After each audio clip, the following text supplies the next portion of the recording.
Today I'm trying the most British things for 24 hours. Here's a checklist of the things that I'm going to be doing today. Let's go. For this challenge, I'm starting at Soho Square. First, we're going to be going to breakfast. I finally made it inside Greg's. I'm going to get the sausage roll one. I heard that one is the most iconic and most popular pastry. And I think this place is kind of like a fast food bakery. This store is actually quite big. It's the largest store that I've seen. Oh, they have so many pastries. There's some hot ones and cold ones. Oh, that is the sausage roll. Could I get one sausage roll, please? Sausage roll, that's everything? Yes. Thank you. Thank you. Look at the sausage roll. It's actually very, very hot and warm. It says it's freshly baked. The sausage tastes like a regular English breakfast sausage. The pastry part, it's quite soft and a little buttery. I like it. There's actually a Scuffers here. I've been seeing their ads on social media for some time now. The clothes look pretty good, but when I went to the store, it didn't really seem my style. It was a little too baggy. Isn't this so cute? They have Wimbledon-inspired pastries, Wimbledon swirl, matcha point tart. That is cool. Now this place reminds me of Bridgerton, so let's play some Bridgerton music. I'm walking through Green Park to get to Buckingham Palace, and there are so many flowers here. There's like a flower section. The park itself is really big. I like how you're able to cut through to go to Buckingham. So I decided to cut through the fence to find a place to rest a bit. But someone else had the same plan. That's funny. Thank you. Well, they do say sharing is caring, I guess.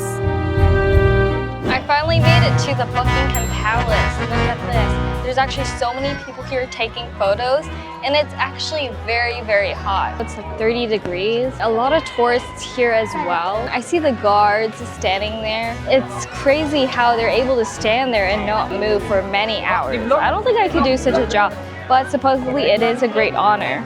Next place we're going to go to is the K2 telephone box, where people line up just to take photos at the red telephone booth. And it's also on the way to Big Ben, so we're killing 2 items in our checklist. I'm going to be walking to the next place because taking the tube or the bus is going to take longer. I finally made it to the booth. Okay, thank you. I took some photos already, and I think it's quite nice. There's actually a whole line of people waiting to get their photos taken at this booth, and I think the reason why is because you have the Big Ben right behind you. There's actually another telephone booth right in front of me. I didn't realize that, and this one has even more people, so maybe I should line up for this one. This line is way too long for this booth, so I think I'm gonna pass. Because I already got my photo. I made it to Big Ben! So, yeah, thank you for holding the cam. I finally made it to Big Ben, one of the most iconic cultural landmarks. And you can see the beautiful clock tower and its Gothic architecture. Just really stunning. I met my first fan. But seriously, it is so hot outside, so I thought to come in and fan myself a little bit. So I'm told.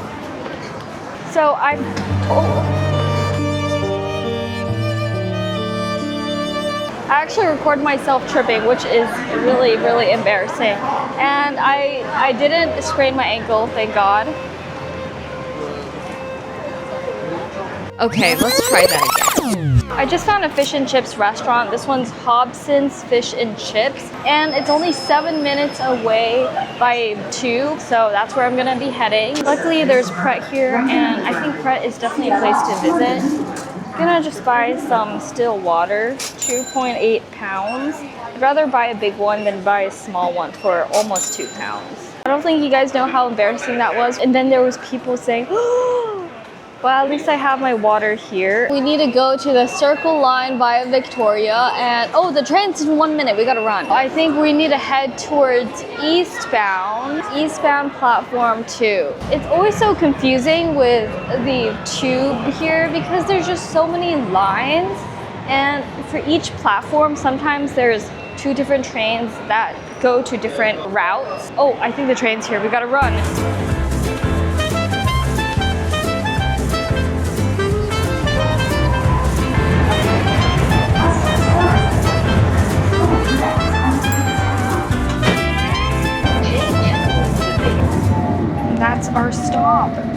funny because we only rode one line and now we're getting off.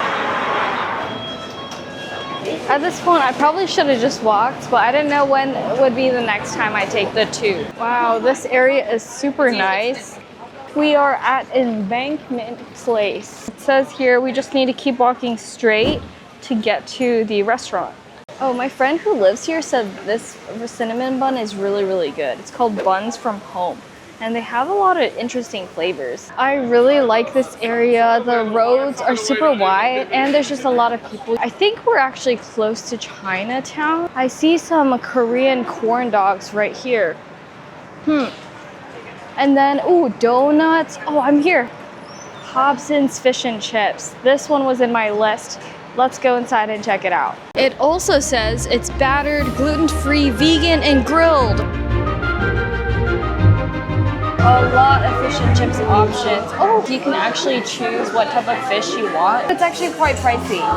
Cod alone is $18.95, and then with chips, it's $22.45 pounds. So I didn't realize how big the fish is. I think I just got a whole fish. It's a codfish. I usually don't like eating fried food, but I'm doing it just to try fish and chips, but without the chips, of course. Oh, that was so hot. I think I burned my tongue. The cod on the inside is super soft and buttery, but the outside is crunchy. It doesn't taste too oily. It's good quality fish. They actually fry their fish using pure vegetable oil. I didn't know there was a cover charge, but in total, 20.85 pounds just for fish, not fish and chips. I gotta say, London is expensive. The cost of living here is quite high, and I definitely feel it. We're gonna go to our next location. Let's hit up the British History Museum. The thing I like about London is that all the museums, well, the big ones, are free. I said it really ain't no crash, yeah. It's what Davy, yeah. I know I already ate, but I just love M&S and how they have a lot of prepared foods. £3 for these. I made a mistake. I didn't check what time the British Museum closes, and it closes at 5. Guess what time it is? 4:50. So I don't know if I can make it in, but I'm just gonna go and check it out. So I didn't make it. They said it closes at 4:35, and look how many people are coming out. That's fine, we'll come back tomorrow. It's only 5, but I'm already feeling pretty tired. But let's continue with our challenge. The next stop is gonna be the London Eye. I see that the London Eye closes at 6 p.m. These type of houses really remind me of Bridgerton. I think it looks super similar to their house in this city. So I just missed my bus. It just ran past me.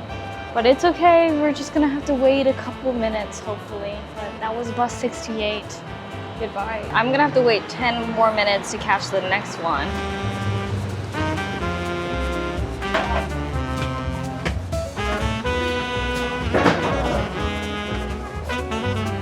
One thing I noticed is that there's no AC in this bus. It gets really hot, especially on the top level.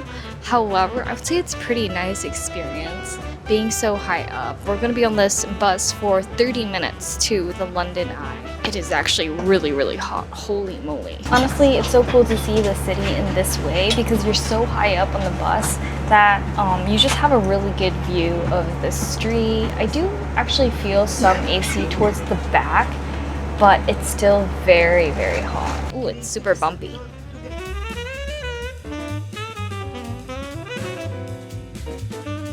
I'm currently at this underground tunnel that goes all the way to the London Eye from the bridge. I made it to the London Eye, but look at the line behind me. It is so long, probably over an hour, and I just don't want to wait. It seems a little bit underwhelming up close. I can tell that it's quite... I think something hit me. Okay, hopefully that was water, or hopefully that is not bird. Okay, it's not. It's just water. The line is way too long, so I'm not gonna go line up for it, especially since it's probably a little overpriced. I'm I'm at the London Eye Shop and I totally forgot that Mr. Bean is British. I used to grow up watching his shows in Taiwan. He's just a funny little dude. I still remember this episode where Mr. Bean got injured, like he had a toothache and he was putting ice on his jaw. Quite funny, but there's so many little Mr. Bean items here. I love it. I still think that's one of the best shows of my childhood. Figure, £7. This is quite cute, but it is quite expensive, £32. That's quite a bit, and I don't really have anyone to give it to. Gosh, there's also Shrek. That sounds so exciting. And this London Aquarium is here as well. Back on the bus going to Carnaby Street. I'm currently at Oxford Circus and walking towards Carnaby to do a little bit of shopping. And then we're going to get some British pie. This area is so nice and I see a Skims here. I think it hasn't opened yet. And since there's World Cup, look at this giant poster behind me. Oh, I've been wanting to go to Gymshark because that is a British brand. This is Gymshark. Unfortunately, it's closed. I really wanted to go in and check it out.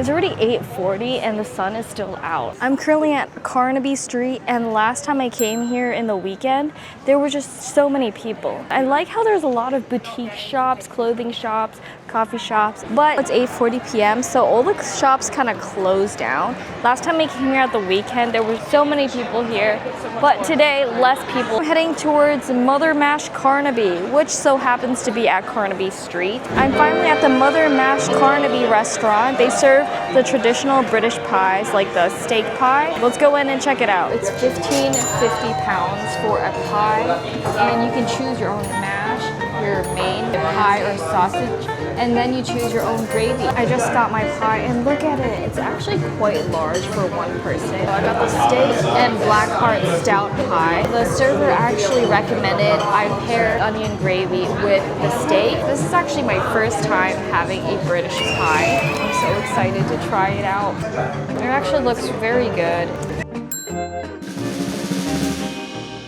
So good, so good. The pie itself is super soft too. You have that crispy outer layer, but the inside, it feels like a dough, almost like a nice buttery croissant.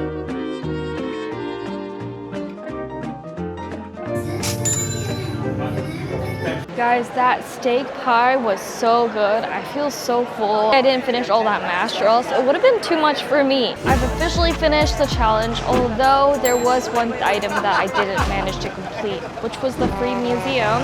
I think today was a win, especially since the steak pie was actually very good. I'm gonna go home and get some good rest.